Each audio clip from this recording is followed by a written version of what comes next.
陸過馬祖防衛指揮部前中士孫楚全，因為甲錢攏寄付予網青，佮欠地下錢莊的錢，予對方吸收正做強諜。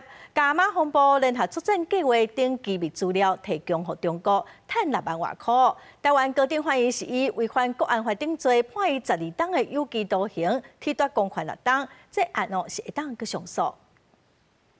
法警佇邊仔介護，方提訊到法庭。規喙手的孫楚全，捌是馬防部的中士，即馬煞加入強諜的風波，涉嫌洩露軍事機密，檢方甲起訴，求刑12檔。經過高院審理了後，2億依照貪污的違背職務收烏西錢，重判12年。有洩露情報嗎？親身佇現場聽判決的伊，因為看網絡直播看甲真痴迷，無少大家甲伊欠的錢攏總開了，佮找地下錢莊來借錢，敢若為着要寄付予地保主，予地保主歡喜。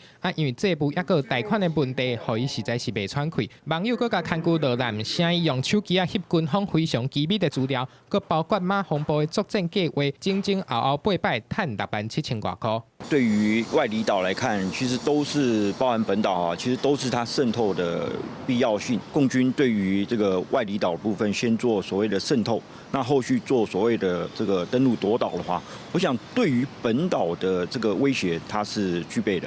判決內底特別講到，中共想要改變兩岸現狀，透過內神通外鬼、虛的甲實的做伙來這款的方式，危害我國的主權。向尊孫主權是現役的軍人，對着國家有忠誠的義務，說是迫害軍人的目的，危害國家安全。